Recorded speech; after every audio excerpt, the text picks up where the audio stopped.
ఒకప్పుడు కోట్ల రూపాయల లాభాలు చూసిన డైరీ నేడు ఒట్టిపోయిన పాడి పశువులా తయారైంది. పాడి ఉత్పత్తికి, రైతుల ఆర్థికాభివృద్ధికి దోహదపడిన డైరీ నేడు సంక్షోభంలో పడింది. కోట్ల రూపాయల బకాయిలతో పాటు కనీసం ట్రాన్స్పోర్ట్ బిల్లులు కూడా చెల్లించలేని దుస్థితికి చేరింది. రాష్ట్రంలోనే ప్రకాశం జిల్లా ఒంగోలు డైరీకి ప్రత్యేక గుర్తింపు ఉంది. ఇతర జిల్లాల్లో ప్రభుత్వ రంగ పాల కేంద్రాలు ఒడిదుడుకుల్లో ఉన్న సమయంలోనూ ఒంగోలు డైరీ లాభాలు ఆర్జించింది. ఒకప్పుడు ఉద్యోగులకు, పాల సహకార సంఘాలకు బోనస్లు, బహుమానాలు, రాయితీలు అందించిన డైరీ నేడు అప్పుల ఊబిలో కూరుకుపోయింది. దాదాపు 50 కోట్ల అప్పులతో కొట్టుమిట్టాడుతోంది. 2 ఏళ్ల క్రితం వరకు రోజుకు 60,000 లీటర్ల పాలు సేకరించే డైరీ నేడు 20,000 లీటర్లు కూడా సేకరించలేని దుస్థితి నెలకొంది.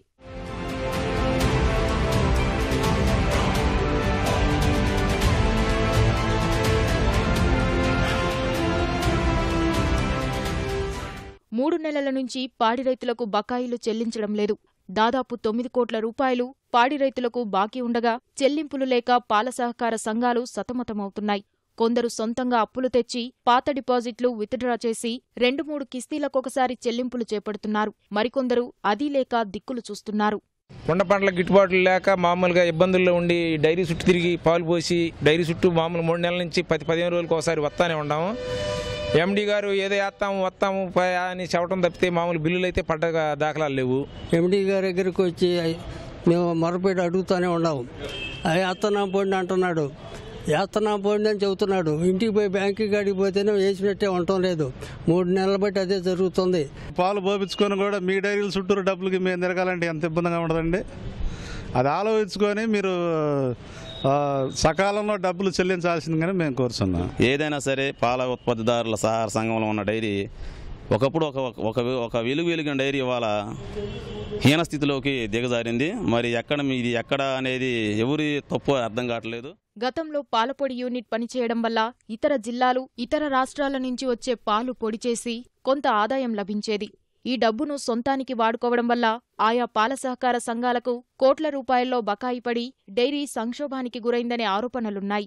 ఇతర డైరీల పాలపొడిని సంస్థ ఆస్తిగా చూపించి 2 బ్యాంకుల నుంచి తెచ్చిన 16 కోట్లు, ఇతర డైరీలకు పాలపొడి వ్యాపారం ద్వారా చెల్లించాల్సిన డబ్బు 10 కోట్లు, పాలపొడి విక్రయంతో వచ్చిన డబ్బు 10 కోట్లు వెరసి దాదాపు 36 కోట్ల రూపాయల నిధులు దుర్వినియోగమై పాల సహకార సంఘాన్ని నష్టాల్లోకి నెట్టేయడానికి కారణమైంది. ప్రస్తుతం ఈ పాలపొడి యూనిట్ పనిచేయడం లేదు. కొందరు రాజకీయ సిఫార్సులతో ఉద్యోగులను నియమించుకున్నారు. ఒకే పోస్టుకు 2-3 చొప్పున పనిచేస్తున్నారు. ఈ అదనపు ఉద్యోగుల వల్ల లక్షల రూపాయల ఆర్థిక భారం పడుతోంది.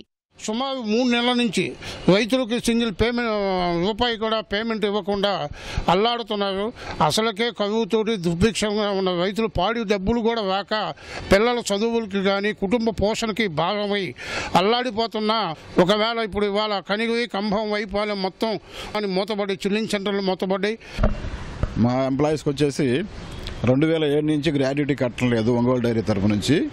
అందువల్ల 40 మంది రిటైర్డ్ ఎంప్లాయీస్కి ఈ రోజు వరకు కూడా ఒక్కొక్కరికి కనీసం 4 లక్షల నుంచి 8 లక్షల వరకు బకాయి ఉంది డైరీ. తర్వాత డైరీ పరిస్థితి బాగాలేదు, అంతా గందరగోళంగా ఉంది. డబ్బు వచ్చినప్పుడే ఇస్తాము, అప్పుడు దాకా మమ్మల్ని మీరేం అడగొద్దు అని మమ్మల్ని కొంచెం బెదిరించే ద్వారా మాట్లాడారు. పాత బకాయిలు చెల్లించి డైరీని గట్టెక్కిస్తామని పాలక మండలి చైర్మన్ ధీమాగా చెబుతున్నారు. గత సంవత్సరంలో పాల రేట్లు, పౌడర్ రేట్లకి చాలా తేడా వచ్చింది. దానివల్ల మనకు కొద్దిగా ఇబ్బంది వచ్చింది. ఆ ఇబ్బందిని మీట్ చేసేదానికి డబ్బులు టైట్ అయినాయి.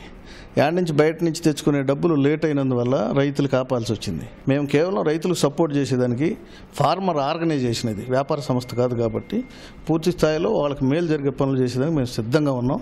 ఇంకొకసారి ఇటువంటి ఒడిదుడుకులు రాకుండా కూడా జాగ్రత్త పడి ఇటువంటి సమస్యలు రాకుండా కూడా చేసేదానికి చర్యలు తీసుకుంటాం. అధికారులు, ప్రజాప్రతినిధులు చొరవ చూపి ఒంగోలు డైరీని పరిరక్షించాలని పలువురు కోరుతున్నారు.